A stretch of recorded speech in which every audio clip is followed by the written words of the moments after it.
Seconds, and we're with Mike. How you doing? And so first of all, to kick off, it's a racing game. What sets it apart from other games like Burnout, which it does slightly look like?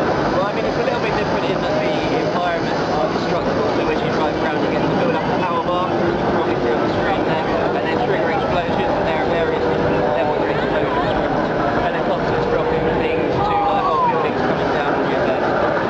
I think it's got a really high production value for starters, so I mean, visually it's stunning. The actual areas, I mean, they're all kind of classic Hollywood blockbuster video location. So I think that sets it apart from Burnout. I mean, it's a few leagues on it. We see lots of crashes and stuff going on.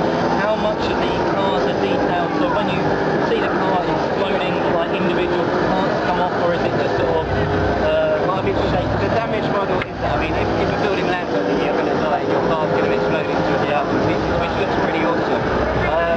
So I mean, if that does happen, you're basically, you respawn and you're set back about 3 seconds behind and your car's completely intact.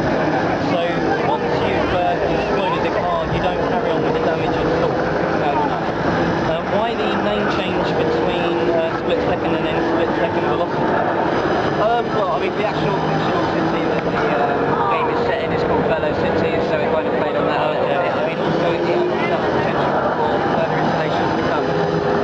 DLC-wise, is there any plans as of yet? I know many people these days say they're going to announce some before the game's out.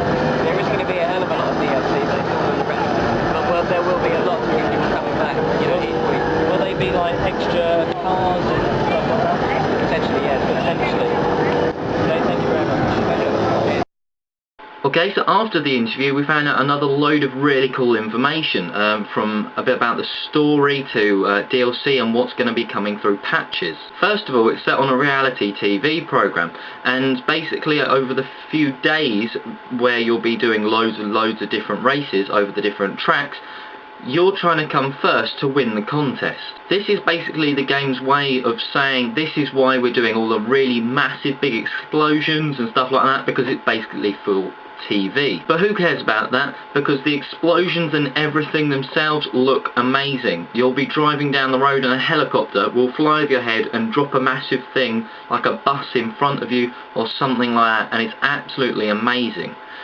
All the things look really well polished. A few of the big massive things, like when a building comes down, haven't quite been finished and polished. They still look really good, and it was a really early like sort of coding that we actually finally played. But overall it looks good already, which is a massive plus. One game that's going to be coming out soon, Blur, which is a bit like Split Second, is sort of a bit confused. It's realistic like Split Second, but it's sort of using power-ups like carts. Well, Split Second does it so much better. Like the power-ups that you blow up like a massive taxi or a bus in front of someone and it wipes them out, just seems much more, I'm going to say realistic. Obviously it wouldn't happen every day, but you can actually see like on a movie set or something like them doing that, compared to randomly driving over something and all of a sudden having a rocket coming out of sort of a Nissan Micra. Okay, we found out later a little bit more about DLC. You saw in the interview it was a strong possibly to do with the cars being sort of DLC wise. There's also going to be new tracks just to keep it new, and what they're going to do is, like maybe via patching or just updating leaderboards, they're going to be doing a new leaderboard every single day to try and keep the game fresh and people playing it. What this is going to be, they're going to say, a bit like on Burnout Paradise, do this stretch of the road in such and such a time, try and get on the leaderboard, and sort of it runs for a week, and then it will be a different track or a different stretch of that track, and you've got to try and get on that leaderboard. Obviously there's going to be the overall ones like the quickest time ever, but then there's going to be these sort of weekly ones that are that little bit of the track. So that's all we found out about the game. Honestly, I think it's going to be a great racing game, and I'll probably get it. I'm definitely going to try out the demo if there is going to be one. I can't see why not. It's certainly the sort of game that they do normally release demos for. I hope you liked what you saw here today, and if you are not a regular viewer of Blood Gamers, we do sort of weekly news for gaming, so you might want to subscribe for that. Blood Gamers out.